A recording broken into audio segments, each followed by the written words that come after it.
আজকে আমরা আলোচনা করব মেরাজে নবীজিকে কি উপহার দেওয়া হয়েছে, মেরাজে গিয়ে নবীজি কি কি দেখেছে, এই ব্যাপারে আমাদের করণীয় ওয়া তাওফীকি ইল্লা বিল্লাহ।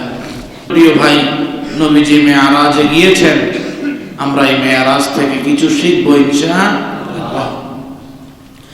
আল্লাহ তাআলা কোরআনুল কারীমে সূরাতুল বনী ইসরাঈলের প্রথম আয়াতেই বলছেন যে আমি আমার হাবিবকে এই জন্যই মেরাজে নিয়েছি যেন আমি আমার নিদর্শন দেখাতে পারি। তাহলে আল্লাহ তাআলা তার হাবিবকে মেরাজে নিয়েছেন, আল্লাহ তাআলা কিছু নিদর্শন দেখাবেন। কিছু নিদর্শন কি করবেন? দেখাবেন। আর ওই নিদর্শনগুলো দেখে আমরা সতর্ক হব। আল্লাহ তৌফিক দান করুন, সকলে বলি আমিন।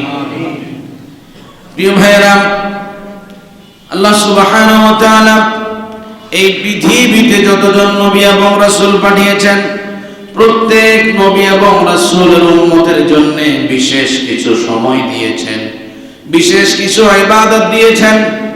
ইবাদত দিয়ে কোনো মানুষ জান্নাতে যেতে পারবে না, এটা সত্য। তার মানে এই নয় ইবাদত না করে হাত গুটিয়ে বসে থাকবে। বান্দাকে ইবাদত করতে হবে, আল্লাহর কাছে নত শিরে থাকতে হবে, আল্লাহর গোলামির মধ্য দিয়ে জীবন কাটাতে হবে। এটা মেরাজের অন্যতম একটা শিক্ষা। নবীজি মেরাজে গেলেন, মেরাজে যাওয়ার পরে আল্লাহ তাআলা তার প্রিয় হাবিবকে কিছু উপহার দিলেন। ওই উপহারগুলোর মধ্য থেকে এক নম্বর উপহার হলো as-সালাওয়াতুল খামস, 5 ওয়াক্ত নামাজ আল্লাহ তাআলা তার হাবিবকে উপহার দিয়েছেন।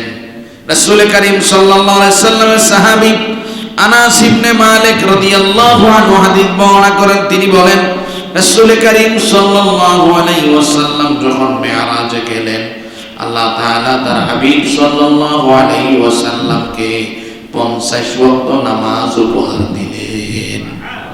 কত ওয়াক্ত নামাজ? একটু সবাই বলেন, কত ওয়াক্ত নামাজ? নবীজি 50 ওয়াক্ত নামাজ নিয়ে যখন চলে আসছিলেন, আসার পথে হযরতে মূসা আলাইহিস সালাতু ওয়াস সালামের সাথে সাক্ষাৎ হলো।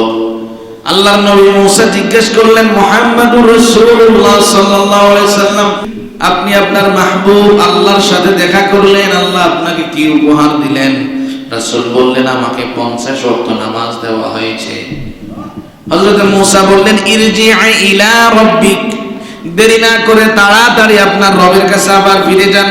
ফাসালহু তাখফীফ, নামাজ যেন কমিয়ে দেওয়া হয়, এই মর্মে আপনি আল্লাহ তাআলার কাছে আবেদন পেশ করেন। আপনার উম্মত 50 ওয়াক্ত নামাজ কখনো আদায় করতে পারবে না। নবীজি আবার গেলেন, রব্বুল আলামিন আমার উম্মতের জন্য নামাজ কমিয়ে 40 ওয়াক্ত দান করলেন। আবার যখন আসতে লাগলেন, জিজ্ঞেস করা হলো, কত কমানো হয়েছে? 40 দেওয়া হয়েছে। হযরতে মূসা আবার বললেন, ইরজি'i ইলা রাব্বিক, দেরি করবেন না, আবার রবের কাছে যান। ফাসালহু তাখফীফ, নামাজ যেন কমিয়ে দেওয়া হয়, আপনার উম্মত 40 ওয়াক্ত নামাজও পড়বে না। নবীজি আবার আল্লাহর কাছে গেলেন, নামাজ কমিয়ে 30 করা হলো। হযরতে মূসার সাথে সাক্ষাৎ হলো, বলা হলো, ইরজি'i ইলা রাব্বিক ফাসালহু তাখফীফ, আবার যান, ওগো নবী নামাজ যেন কমিয়ে দেওয়া হয় এই আবেদন করেন। আপনার উম্মত 30 ওয়াক্ত নামাজও পড়তে পারবে না। এভাবে নামাজ কমাতে কমাতে 10 ওয়াক্ত আনা হলো। হযরতে মূসার সাথে আবার দেখা, ইরজি'i ইলা রাব্বিক, নবী মুহাম্মদ 10 ওয়াক্ত নামাজও আপনার উম্মত পড়বে না, নামাজ যেন আরো কমিয়ে দেওয়া হয় এই মর্মে আপনি আবেদন করুন। নবীজি লজ্জিত হয়ে গেলেন, বারবার গেলাম, নামাজ 50 থেকে কমাতে কমাতে 10 ওয়াক্ত আনা হলো। নবীজির মনে আকাঙ্ক্ষা, যদি যাই লজ্জিত হয়ে যাব। আল্লাহ তাআলা রাসূলকে বললেন, হে রাসূল, ইয়া মুহাম্মদ, হে মুহাম্মদ, ইন্নাহুন্না খামসু সালাওয়াতু কুল্লা ইয়াউমিন ওয়া লাইলা, জান আপনার উম্মতের জন্য সারা দিন এবং রাতে 5 ওয়াক্ত নামাজ আমি দিয়ে দিলাম। আপনার উম্মত যেন 5 ওয়াক্ত নামাজ আদায় করে। লিকুল্লি সালাতিন 10, এক একটা ওয়াক্ত নামাজের বিনিময়ে আমি 10 ওয়াক্ত নামাজের সওয়াব দিয়ে দেব। এক ওয়াক্ত আদায় করলেন, 10 ওয়াক্তের সওয়াব পেলেন। 5 ওয়াক্ত যদি আপনার উম্মত আদায় করে, তাদের আমল নামায় 50 ওয়াক্ত নামাজের সওয়াব লিখে দেওয়া হবে। প্রিয় ভাইয়েরা, আজকে দুঃখ এবং কষ্ট বেদনার বিষয়, যেই নামাজ আল্লাহ তার হাবিবকে মেরাজে ডেকে দিয়েছেন, যেই নামাজের ব্যাপারে নির্দেশনা 1 ওয়াক্ত আদায় করলে 50 ওয়াক্ত, 10 ওয়াক্ত নামাজ 5 ওয়াক্ত আদায় করলে 50 ওয়াক্ত নামাজ সওয়াব দেওয়া হবে, হাদিসে নবীজি বলেছেন, মুসলিম শরীফের হাদিস। অথচ আজকে মুসলমান সেই নামাজটুকু আদায় করে না।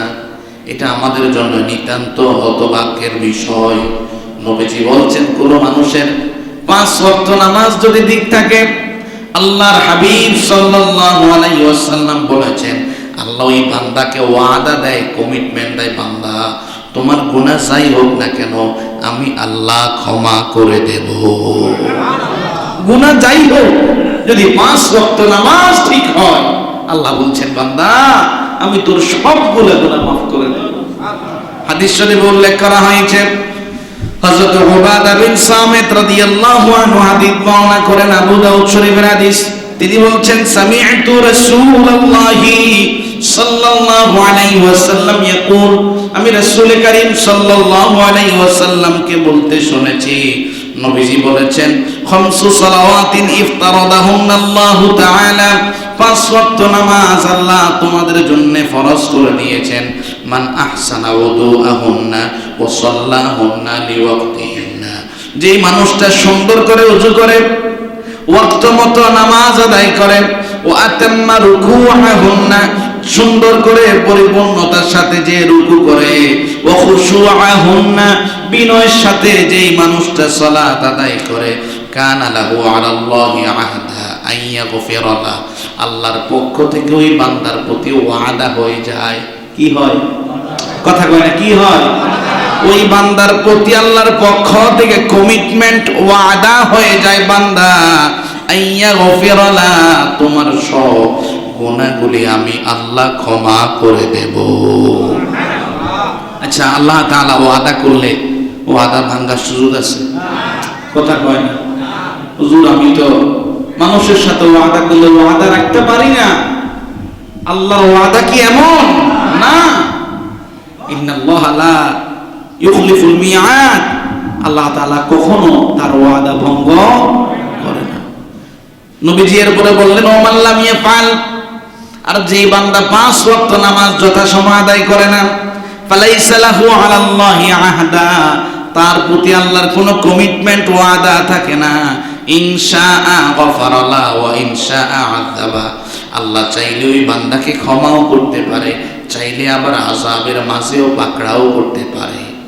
সুতরাং 5 ওয়াক্ত নামাজ যদি আদায় হয়, আল্লাহর পক্ষ থেকে কমিটমেন্ট থাকে, তোমাকে ক্ষমা করে দেওয়া হবে। অন্য হাদিসে উল্লেখ করা হয়েছে, হযরত আমর ইবনে আস রাদিয়াল্লাহু আনহু হাদিস বর্ণনা করেন, মুসনাদে আহমদের হাদিস। তিনি বলছেন, একদিন রাসূল করিম সাল্লাল্লাহু আলাইহি ওয়াসাল্লাম আমাদের সামনে নামাজের গুরুত্ব নিয়ে আলোচনা করছেন। কি আলোচনা করছেন? রাসূল কি আলোচনা করছেন? হযরত আমর ইবনে আস রাদিয়াল্লাহু আনহু বলেন, নবীজি আমাদেরকে বললেন, মান হাফাযা আলাইহা কানাত লাহু নূরা ওয়া বুরহান ওয়া নাজা ইয়াউমাল কিয়ামা, আমার যে উম্মত নামাজের হেফাজত করবে, আমার যে উম্মত নামাজের হেফাজত করবে, অর্থাৎ ওয়াক্ত মতো ওযু করে, রুকু করে, বিনয়ের সাথে যে উম্মত নামাজ আদায় করবে, এই নামাজ তার জন্য কিয়ামতের ময়দানে নূর হবে, বুরহান হবে এবং নাজাতের কারণ হয়ে যাবে। আমরা কিয়ামতের ময়দানে নূর চাই না? কথা বলে, নূর চাই না?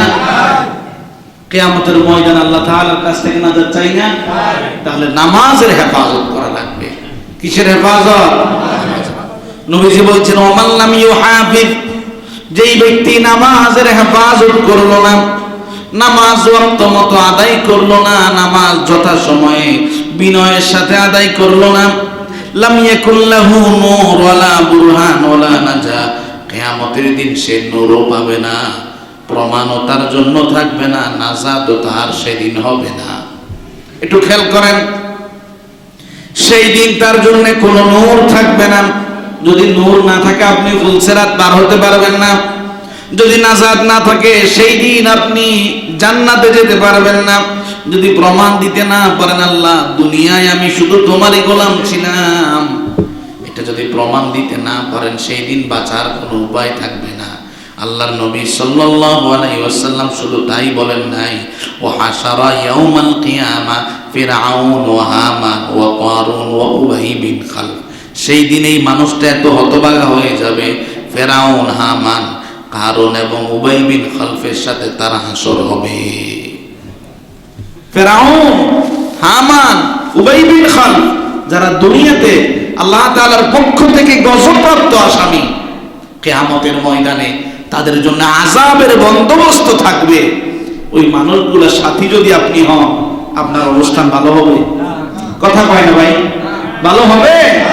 এই জন্য 5 ওয়াক্ত নামাজ আদায় করা যাবে তো ইনশাআল্লাহ? প্রিয় ভাইজান, এখানে অনেক ভাই আছেন যে 5 ওয়াক্ত নামাজ পড়েন না। আবার অনেকেই আছেন 4 ওয়াক্ত মসজিদে পড়ে, 1 ওয়াক্ত ঘরে পড়ে। হুজুর আমি তাহাজ্জুদ পড়ি, তো তাহাজ্জুদ পড়ে একসাথে ফজরটা পড়ে ঘুমাই যাই। এটা হলো পাগড়ি বাঁধার ফজিলত শুই না, লুঙ্গি খুলে পাগড়ি বাঁধার মতো। কথা কি বুঝেন না? আপনাকে নামাজ মসজিদে পড়া লাগবে, ওজর ছাড়া। কি ছাড়া? কথা কয় না, আমার কথা কি বুঝে না মনে হয়? ওজর ছাড়া। ওজর মানে কি? সমস্যা। ওজর মানে কি? সমস্যা। শরঈ সমস্যা ছাড়া কোন মানুষ যদি ঘরের মাঝে নামাজ পড়ে তার নামাজ হবে না। কথা কি বুঝেন?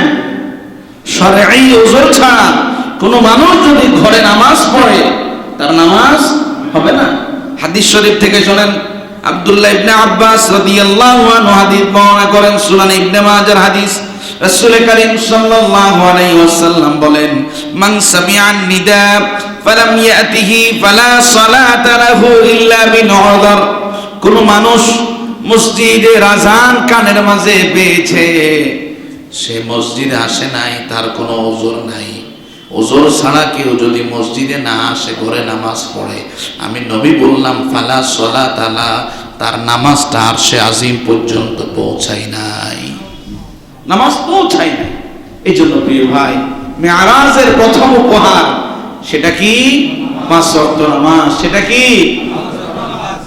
নবীর সাহাবীদের নামাজ কেমন ছিল? হযরত আমির বিন জুবাইর রাদিয়াল্লাহু আনহু একজন নবীর সাহাবী ছিলেন। নবীর সাহাবী বয়োবৃদ্ধ অবস্থায় মৃত্যুর যন্ত্রণায় বিছানার মাঝে পড়ে আছে, সন্তানেরা বাবার চারপাশে বসে আছে।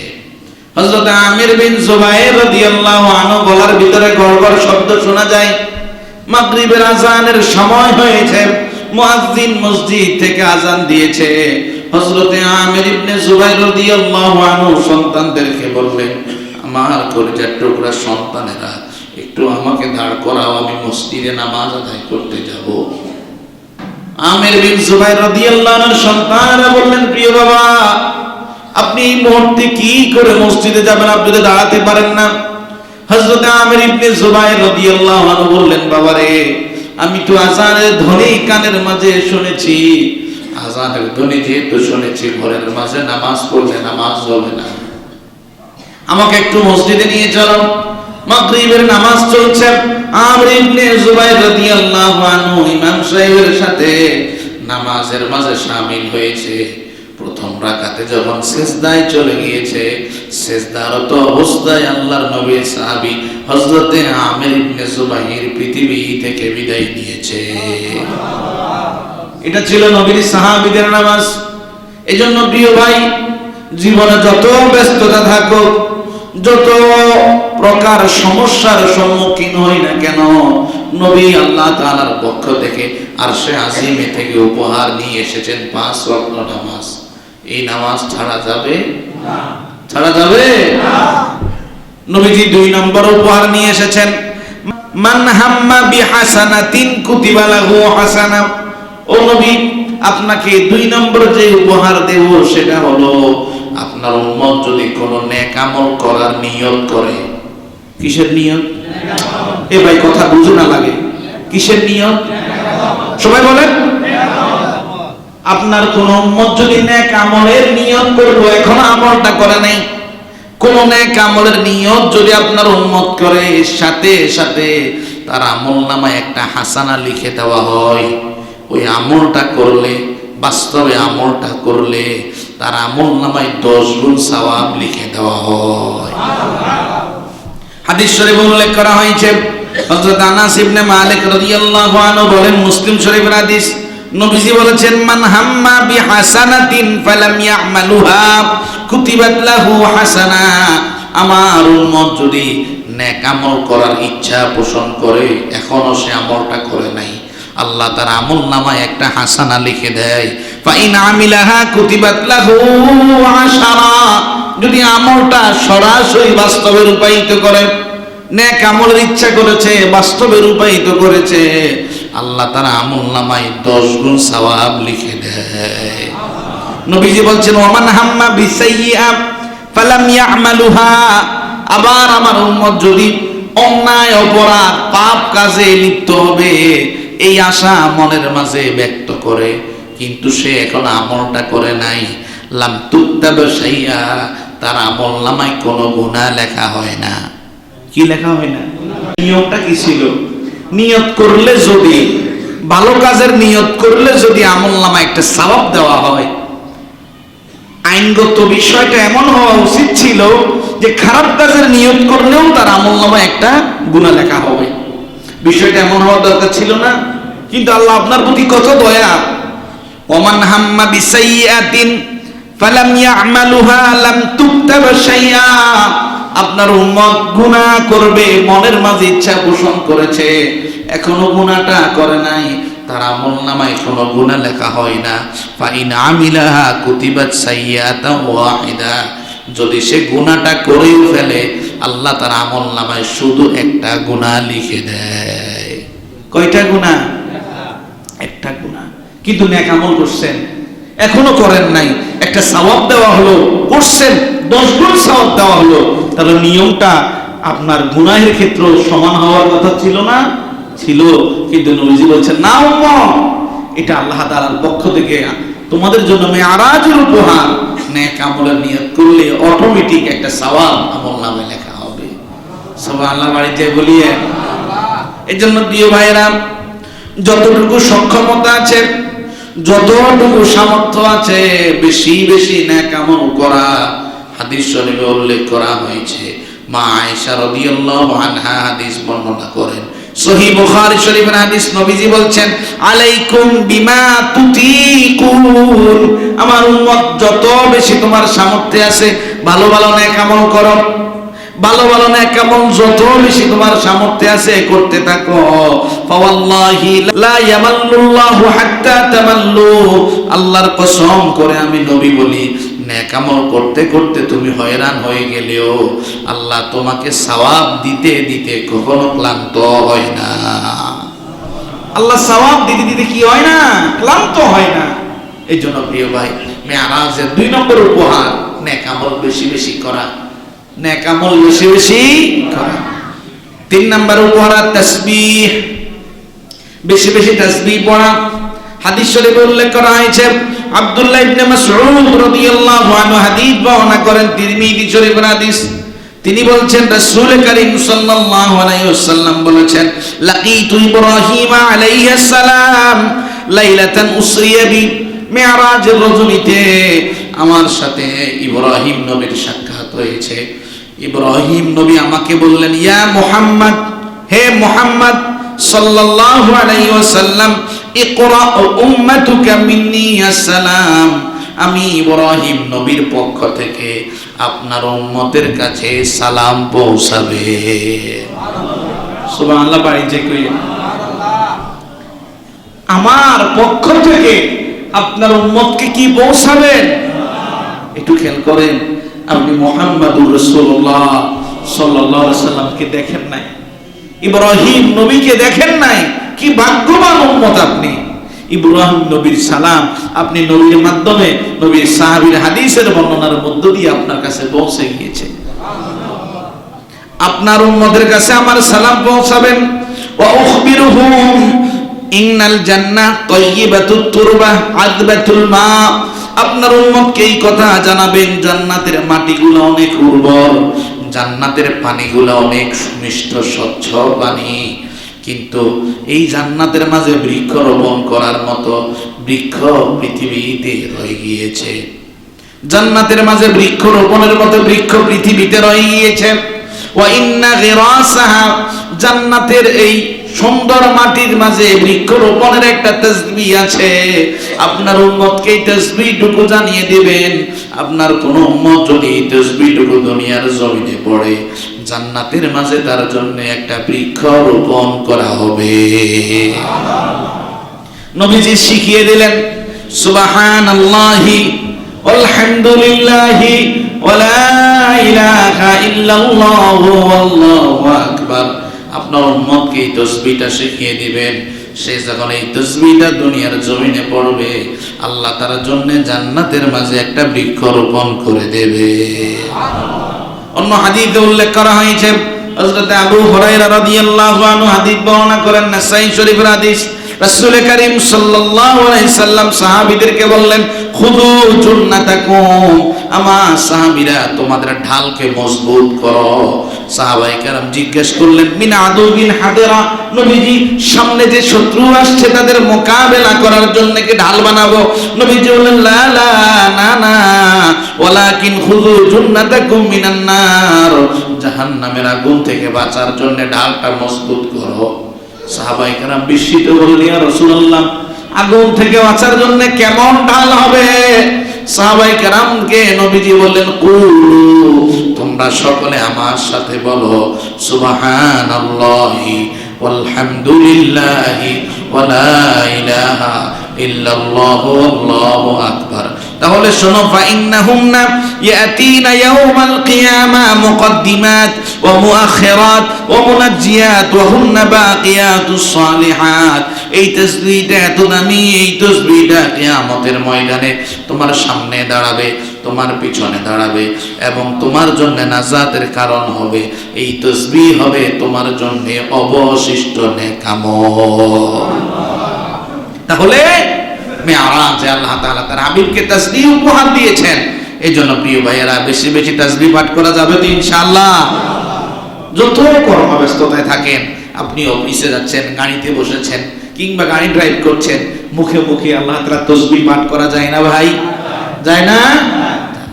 অন্য হাদিসে উল্লেখ করা হয়েছে, হযরত আবু দারদা রাদিয়াল্লাহু আনহু হাদিস বর্ণনা করেন, তিরমিজি ইবনে মাজাহ উভয় কিতাবে হাদিসটি আনা হয়েছে।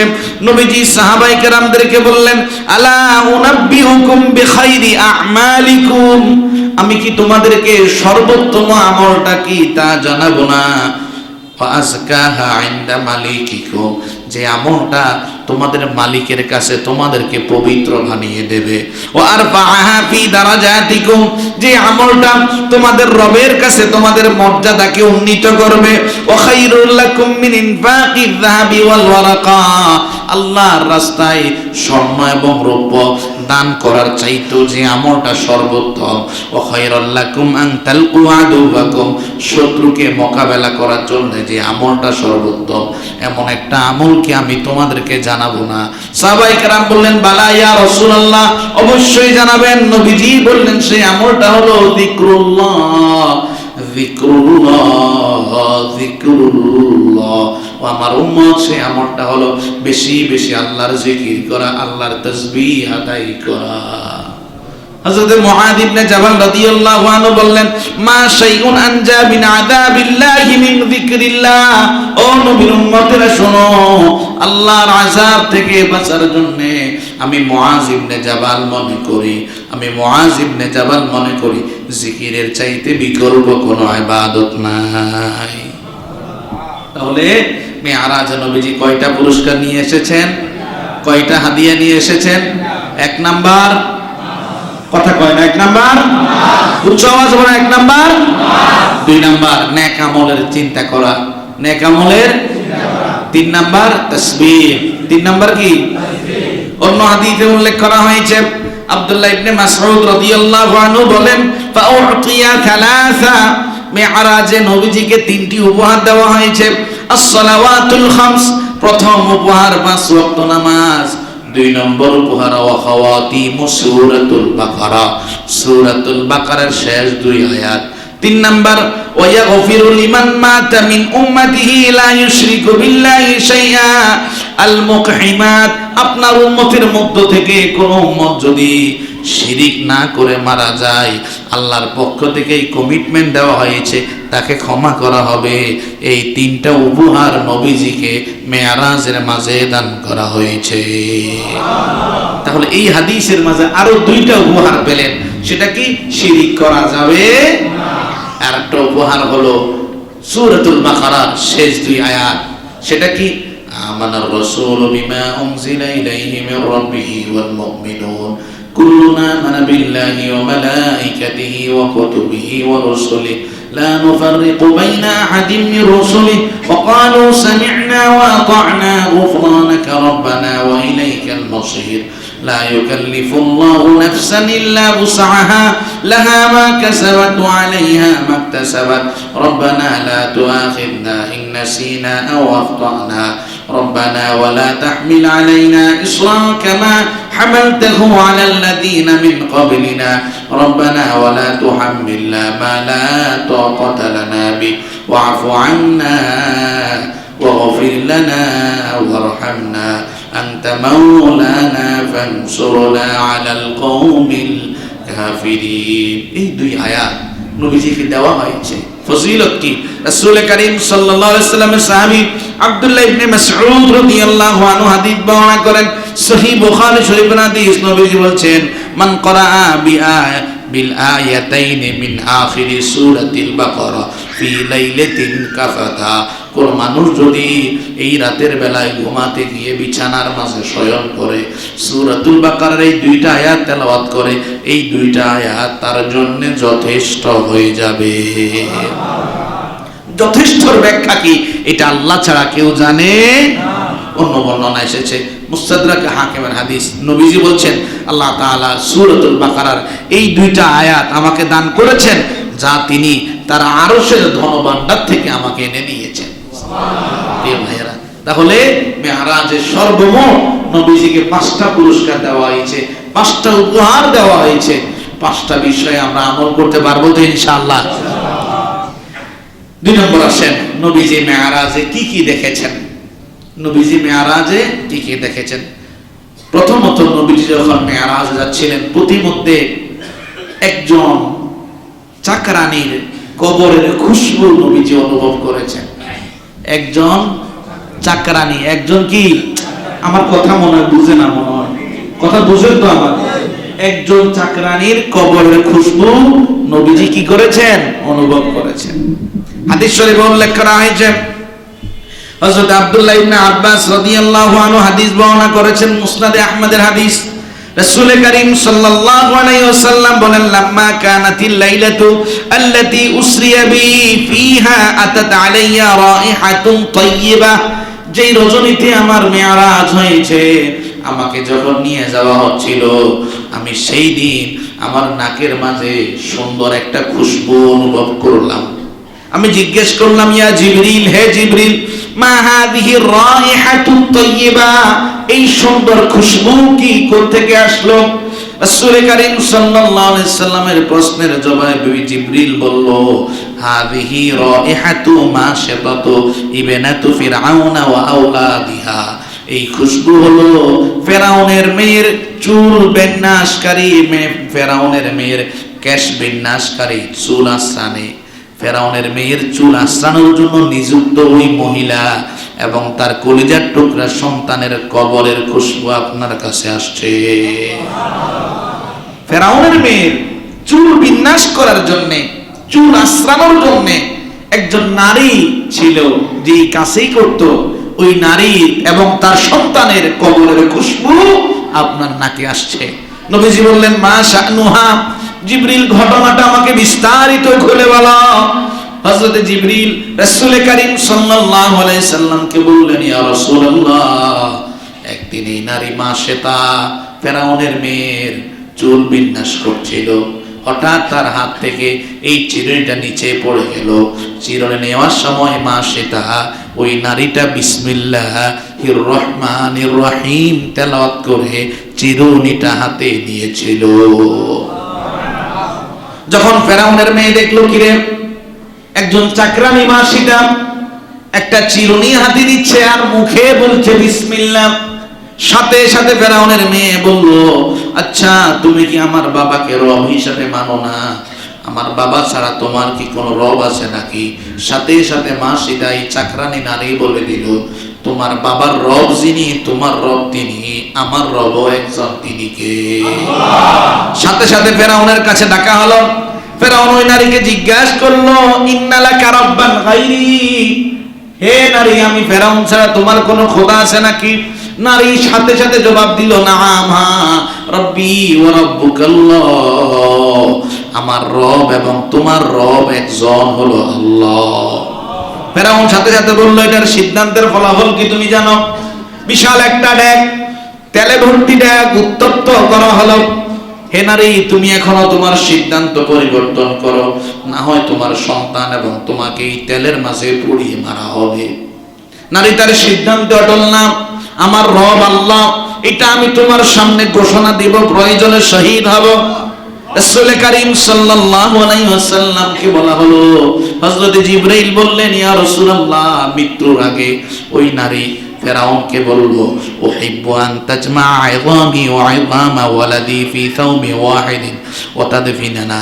হে ফেরাউন, তোমাকে একটা আবেদন করে যাই, আমাকে আমার সন্তানদেরকে পুড়িয়ে হত্যা করার পরে আমাদের সেই কয়লাযুক্ত হাড়গুলা একটা কাপড়ে পেঁচিয়ে কবরের মাঝে দাফন করবে, এই মর্মে আমাকে কথা দাও।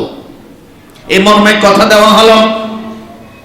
ওই নারীকে মানসিকভাবে নির্যাতন করার জন্য মাকে নিক্ষেপ করার আগে সন্তানগুলোকে মায়ের সামনে আগুনে সেই কড়াইয়ের মাঝে নিক্ষেপ করে করে শহীদ করা হলো। মা জননী, মা সে তার কোলের মাঝে দুগ্ধপোষ্য একটা সন্তান ছিল। ওই সন্তানকে যখন নিক্ষেপ করা হবে, মা সেটা তার সিদ্ধান্ত পরিবর্তন করার মনস্থ করল। দুগ্ধপুষ্য সন্তানের জবান আল্লাহ সাথে সাথে খুলে দিল। সন্তান বলল, ইয়া উম্মাহ ইকতাহিমি ফা ইন্না আযাবাদ দুনিয়া আখওয়ালু মিন আযাবিল আখিরাহ। মা, তুমি চিন্তা করো না, আগুনের মাঝে ঝাঁপ দাও, দুনিয়ার আযাবের চাইতে আখিরাতের আযাব অসম্ভব কঠিন।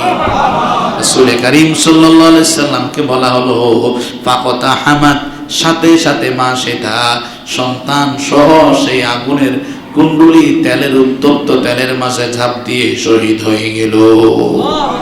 এত সম্মান, এত ইজ্জত শুধুমাত্র একজন চাকরানি নারী ঈমানকে আল্লাহ তাআলার কাছে সর্বোত্তম দাবি করার কারণে নবীজি মেরাজ যাচ্ছে, তার কবরের খুশবু নবীজির নাকের মাঝে আসছে। হযরত আব্দুল্লাহ ইবনে আব্বাস রাদিয়াল্লাহু আনহু বলছেন, তাকাল্লামু আরবাআতু সিগারিন, চারটা শিশু। কয়টা শিশু? চারটা শিশু দুগ্ধপোষ্য অবস্থায়, যে অবস্থায় বাচ্চা কথা বলতে পারে না, বাচ্চার বয়স 1 মাস কিংবা 1 দিন বা 2 দিন, এই অল্প বয়সে চারটা শিশু জমিনে কথা বলেছে। কয়টা শিশু? আব্দুল্লাহ ইবনে আব্বাস রাদিয়াল্লাহু আনহু বলেন, ঈসা ইবনে মারইয়াম, প্রথম শিশু হলো ঈসা ইবনে মারইয়াম। ওয়া সাহিবুল জুরাইজ, দ্বিতীয় শিশু হলো জুরাইজের শিষ্য। ওয়া শাহিদু ইউসুফ, তৃতীয় শিশু হলো হযরত ইউসুফের ব্যাপারে সাক্ষ্য দানকারী। 4 নাম্বার ও ইবনু মাশেতা, 4 নম্বর শিশু হলো মাশেতার দুগ্ধপোষ্য সন্তান। তাহলে এই 4টা শিশু শৈশবে জবান খুলেছেন কে? আল্লাহ। প্রিয় ভাইয়েরা, এই 4টা শিশুর কাহিনী আমার মনে হয় যেন আমাদের জানা দরকার, তাহলে আল্লাহ তাআলাকে চেনা আমাদের জন্য সহজ হবে। ঈসা ইবনে মারইয়াম কি করে কথা বলেছিলেন? কোরআনুল কারীমে সূরাতুল মারইয়ামের 27 থেকে 32 নং আয়াতে আল্লাহ তাআলা বলছেন, ফাআতাত বিহি কওমাহা তাহমিলু ক্বালু ইয়া মারইয়ামু লাকাদ জিইতি শাইআন ফারিয়া ইয়া উখতা হারুন মা কানা আবুকি ইমরা'a সুইন ওয়া মা কানাত أمك بغيا فأشارت إليه قالوا كيف نكلم من কানা ফিল মাহদি সাবিয়া। আল্লাহ তাআলা বলছেন মরিয়ম যখন কলিজার টুকরা সন্তান দুগ্ধপোষ্য শিশু ঈসাকে কোলে নিয়ে জনপদে আসলো, জনপদের লোকেরা মরিয়মকে লক্ষ্য করে বলল, মরিয়ম রে, অদ্ভুত কি সন্তান তুমি আমাদের মাঝে নিয়ে আসলে, তোমার তো বিয়ে হয় নাই, তোমার তো স্বামী নাই, কি করে এই সন্তান তো নিয়ে আসলো? মরিয়ম শোনো, তোমার বাবা হারুন এবং তোমার মা কখনো অসতী ছিল না, ভালো মানুষ ছিল, তাহলে তুমি কেমন করে এরকম ব্যভিচারে লিপ্ত হয়ে সন্তান আনলে? হযরতে মারিয়াম আলাইহিস সালাতু ওয়াস সালাম দুধের সন্তান হযরতে ঈসা আলাইহিস সালাতু ওয়াস সালামের দিকে ইশারা করলেন। সকলে বলল, এই দুগ্ধপোষ্য সন্তান তো কথা বলতে পারবে না, কি করে সে কথা বলবে? কথা বলাবে কে? আল্লাহ। কথা বলাবে কে? আল্লাহ। আল্লাহ তাআলা বলছেন, আল্লাহ তাআলা ঈসা নবীর জবান খুলে দিলেন, দুধের বাচ্চা। قال إني عبد الله آتاني الكتاب وجعلني نبيا وجعلني مباركا أينما كنت وأوصاني بالصلاة والزكاة ما دمت حيا وبرا بوالدتي ولم يجعلني جبارا শাকিয়া। আল্লাহ তাআলা বলছেন, আমি দোলনায় থাকা ছোট্ট বাচ্চার জবান খুলে দিলাম। বাচ্চা বলতে লাগলো, ইন্নী আব্দুল্লাহ, আমি আল্লাহর বান্দা, আল্লাহ আমাকে কিতাব দিবেন, আল্লাহ আমাকে নবী বানাবেন, আল্লাহ আমাকে বরকত দিয়ে ধন্য করবেন, আমি পৃথিবীর যেখানে যাব আল্লাহ সেখানে বরকত দান করবেন। আল্লাহ আমাকে নির্দেশ দিয়েছেন আমি যতদিন পৃথিবীতে বেঁচে থাকি আমি যেন আল্লাহর জন্য নামাজ আদায় করি, যাকাত প্রদান করি। আল্লাহ আমাকে নির্দেশ দিয়েছেন আমি যেন আমার প্রিয় মা মরিয়মের প্রতি ভালো আচরণ করি। আমার রব আমাকে হতভাগা এবং দাম্ভিক হিসাবে বানাইনি। ছোট্ট বাচ্চা কথা বলছে। প্রিয় ভাইয়েরা, তাহলে ঈসা ইবনে মারিয়াম অপ্রাপ্তবয়স্ক অবস্থায়, যে সময় বাচ্চারা কথা বলতে পারে না, ওই সময় তিনি কথা বলেছেন। 2 নম্বর কথা বলেছেন সাহিবু জুরাইজ। জুরাইজ নামে বনি ইসরাইলের একজন বড় বুজুর্গ মানুষ ছিল। জুরাইজের শিষ্য শৈশবে অপ্রাপ্ত বয়স্ক অবস্থায় কথা বলেছে। ঘটনাটা কি?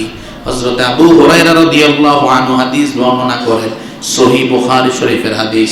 আবু হুরায়রা রাদিয়াল্লাহু আনহু বলেন, রাসূল কারীম সাল্লাল্লাহু আলাইহি ওয়াসাল্লাম বলেছেন, কানা ফি বনি ইসরাঈল রাজুলুন ইউকালু লাহু জুরাইজ। বনি ইসরাইলের মাঝে একজন আল্লাহওয়ালা মানুষ ছিল, বুজুর্গ মানুষ ছিল, যেই মানুষটার নাম হলো জুরাইজ। মানুষটার নাম কি? কথা কয় না ভাই, মানুষটার নাম কি? জুরাইজ। জুরাইজ নামে এই মানুষটা খুব বুজুর্গ। কানা ইউসাল্লি, একদিন তিনি নামাজ পড়ছিলেন। ফাজাআতহু উম্মুহু ফাদাআতহু, হঠাৎ করে তার কানের মাঝে বেশি আসলো, তার মা তাকে ডাকছে। মা তাকে কি ডাকছে? এই অবস্থায় হযরতে জুরাইজ নামাজ পড়ছিলেন। হযরতে জুরাইজ চিন্তা করলেন, উজিবুহা আও উসাল্লি, আমি কি আমার মায়ের ডাকে সাড়া দিব নাকি নামাজের মাঝে রত থাকবো? এক পর্যায়ে চিন্তা করতে করতে তিনি চিন্তা করলেন, আমি নামাজ পড়ে মায়ের ডাকে সাড়া দিব না। এরই মাঝেই মা জুরাইজের জন্য বদদুয়া দিলেন, আল্লাহুম্মা লা তুমিতহু হাত্তা তুরিয়াহু বুজুহা আল মুমিসাত। আল্লাহ, আমার সন্তান জুরাইজকে ব্যভিচারিণী নারীর চেহারা না দেখাইয়া মৃত্যু দিও না। মায়ের বদদুয়া কবুল হয়ে গেল। হযরত জুরাইজের কাছে কিছুদিন পরে একজন টকবকে যুবতী আসলো। এসে জুরাইজের কাছে মনের বাসনা, মনের কুপ্রবৃত্তি ব্যক্ত করলো। জুরাইজ, আসো, তোমার সাথে আমার নিজের যৌবিক চাহিদা পূরণ করে। হযরত জুরাইজ বুজুর্গ মানুষ, আল্লাহওয়ালা, ওই নারীকে ত্যাগ করলেন, বললেন আমার কাছ থেকে চলে যাও, এটা অন্যায়, এটা পাপ, এটা করো না। কিছুদিন পরে ওই নারী গর্ভবতী হয়ে গেলেন। একজন রাখালের সাথে পাপ কাজে নিমজ্জিত হয়ে গর্ভবতী হওয়ার পরে সন্তান ভূমিষ্ঠ হলো। ওই নারীকে জিজ্ঞেস করা হলো, হে নারী, এই সন্তানটা কার? তোমার তো বিয়ে হয় নাই। নারী সাথে সাথে দোষটা চাপিয়ে দিল, এই সন্তান জুরাইজের। জনপদের মানুষ ভাবলেন জুরাইজকে আমরা সবাই বুজুর্গ ভাবি, সারা দিন রাত ইবাদত করে। জুরাইজ এই পাপের মাঝে নিমজ্জিত হয়েছে, কোনো প্রকার যাচাই বাছাই না করে। জুরাইজ যেই মসজিদের মাঝে নামাজ পড়তো, পুরা মসজিদটা ভেঙে মেসাকার করে দিল। জুরাইজ 2 রাকাত নামাজ পড়ল, নামাজ আদায় করে ওই সন্তানের মাথার উপরে হাত রেখে বলল, মান আবুকা ইয়া গোলাম, ও সন্তান তোমার তো এখন জবান নাই, কথা বলতে পারবে না, দুগ্ধপোষ্য সন্তান তুমি, আল্লাহর নাম নিয়ে আমি তোমার মাথায় হাত রেখে বলছি, একটু বলে দাও তোমার বাবাকে। আল্লাহ সন্তানের জবান খুলে দিল। সন্তান সাথে সাথে বলল, আর-রাই, আমার বাবা জুরাইজ নয়, আমার বাবা হলো রাখাল। নবীজি বলেছেন, জনপদের মানুষ ভুল বুঝতে পারলেন, সাথে সাথে জুরাইজের জন্য স্বর্ণের একটা মসজিদ বানানোর চিন্তা করলেন। জুরাইজ বললেন, না, আমার এই মাটির মসজিদ আমার জন্য যথেষ্ট। 3 নাম্বার শৈশবে কথা বলেছেন শাহিদু ইউসুফ, ইউসুফ আলাইহিস সালাতু ওয়াস সালাম। ইউসুফ আলাইহিস সালাতু ওয়াস সালাম যখন বিপদে পড়েছেন, জুলাইখা যখন ইউসুফ আলাইহিস সালাতু ওয়াস সালামের ব্যাপারে মিথ্যা তহমত তৈরি করেছেন। কি তহমত? মা জাযাউ মান আরাদা বিআহলিকা সুআন ইল্লা আন ইউসখানা আও আযাবুন আলীম। আজিজে মিশর, তোমার সুদর্শনা বিবির সাথে কেউ যদি খারাপ কাজ করতে চায়, তাহলে তাকে কারাগারে নিক্ষেপ করা কিংবা কঠিন শাস্তি দেওয়া ছাড়া কোনো প্রকার অন্য কোনো কিছু আছে নাকি? সাথে সাথে আজিজে মিশর বুঝলো, ইউসুফ মনে হয় আমার বিবির সাথে খারাপ কিছু করেছে। ইউসুফকে বলা হলো, ইউসুফ প্রমাণ দাও, তুমি যে ভালো মানুষ, প্রমাণ দাও। কিন্তু ওই রুমের মাঝে, কক্ষের মাঝে ইউসুফ এবং জুলাইখা ছাড়া কেউ ছিল না। ওই ঘরের মাঝে একটা দুগ্ধপোষ্য সন্তান ছিল।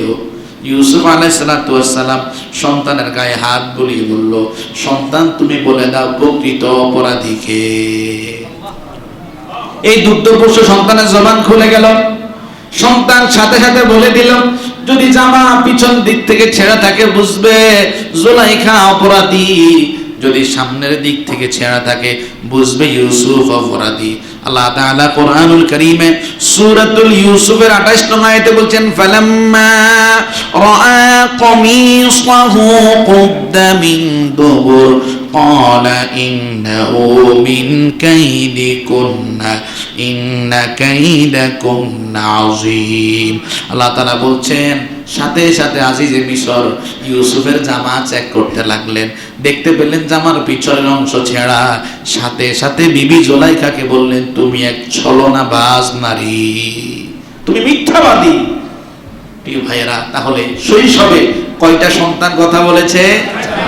এখন আসেন নবীজি মেরাজে আর কি কি দেখেছেন। রাসূল করিম সাল্লাল্লাহু আলাইহি ওয়াসাল্লাম মেরাজে হযরত বেলাল রাদিয়াল্লাহু আনহুর পায়ের শব্দ শুনেছেন। হাদিস শরীফে উল্লেখ করা হয়েছে, আব্দুল্লাহ ইবনে আব্বাস রাদিয়াল্লাহু আনহু হাদিস বর্ণনা করেন, মুসনাদে আহমদের হাদিস। রাসূল করিম সাল্লাল্লাহু আলাইহি ওয়াসাল্লাম বলেন, লাইলাতা উসরিয়া বিনাবিয়িল্লাহি দাখালাল জান্নাহ। তিনি বলছেন, যেই রজনীতে নবীর মেরাজ হয়েছে, আল্লাহ ওই রজনীতে নবীজিকে জান্নাতের মাঝে প্রবেশ করিয়েছেন। ফাসামিয়া মিন জানিবিহা ওয়াজাসা, সেই দিন নবীজি জান্নাতের একটা কক্ষের মাঝে পায়ের শব্দ শুনেছেন। জিবরিলকে জিজ্ঞেস করলেন, ইয়া জিবরিল মা হাদা, এই কক্ষের মাঝে পায়ের শব্দ শোনা যায়, এই কক্ষটা কার জন্য বানানো হয়েছে? বলা হলো, হাদা বেলালু মুআজ্জিন, এই কক্ষটা আপনার মসজিদে নববীর মুআজ্জিন বেলালের জন্য বানানো হয়েছে। রাসূল করিম সাল্লাল্লাহু আলাইহি সাল্লাম যখন মেরাজ থেকে ফিরে আসলেন, ফজরের নামাজ আদায় করার পরে বেলালকে ডাক দিলেন, ইয়া বেলাল হাদিসনি বিআরজা আমালিন আমিলতুহু ফিল ইসলাম, ইসলাম গ্রহণের পরে কোন আমলটা তুমি বেশি বেশি করো একটু আমাকে জানাও। ফা ইন্নী সামিআতু দাফানা আলাইহি বাইনা ইয়াদাই ফিল জান্নাহ, জান্নাতে আমার সামনে তোমার পায়ের ধ্বনি আমি শুনতে পেরেছি। হযরত বেলাল রাদিয়াল্লাহু আনহু বললেন, মা আমিলতু আমালাম আরজা ইনদি, নবীজি এমন কোন দামি আমল তো আমার জীবনে নাই। ইন্নী লাম আতাতাহহার তুহুরা ফি সাআতিল লাইলি আও ফিন নাহার ইল্লা সাল্লাইতু বিযালিকা তুহুর, তবে একটা আমল সব সময় করি, যখনই ওযু করি সাথে সাথে পবিত্রতার জন্য 2 রাকাত তাহিয়াতুল ওযু আমি সব সময় করি। হয়তো এই 2 রাকাত নামাজ এর বিনিময়ে আপনি আমাকে সেই দিন মেরাজে জান্নাতে আমার ঘর দেখতে পেয়েছেন। সুবহানাল্লাহ বলবেন না? প্রিয় ভাইরা, নবীজি মেরাজে গিয়ে সুদখোরের শাস্তি দেখেছেন, মেরাজে গিয়ে গীবতকারীর শাস্তি দেখেছেন। মেরাজের একটা বিশাল বর্ণনা নিয়ে একটা হাদিস আছে, ওই হাদিসের মাঝে নবীজি আরো কিছু শাস্তি দেখেছেন, জান্নাতে আদল দেখেছেন, নবীজির জন্য কোন জান্নাতটা নির্ধারিত এটাও নবীজি দেখেছেন। সর্বোপরি মেরাজের অনেকগুলি শিক্ষা আছে, আমরা চেষ্টা করব এই বিষয়গুলি উত্থাপন করতে। সময় স্বল্পতায় আমরা আমাদের আলোচনা দীর্ঘায়িত করলাম না। ইনশাআল্লাহ আমরা আগামী জুমায় জানবো যে নবীজি মেরাজে কি কি আযাবের দৃশ্য পরিলক্ষিত করেছেন এবং সেই আযাব থেকে আমরা কি করে বাঁচবো। পাশাপাশি আমরা যেহেতু আমাদের সামনে শাবান, এরপরে রমাদান, শাবান মাসের অনেক ফজিলত আছে, আমরা ইনশাআল্লাহ আগামী জুমায় পাশাপাশি শাবানের ফজিলত নিয়ে কথা বলবো। ওয়া মা তাওফীকি ইল্লা বিল্লাহ।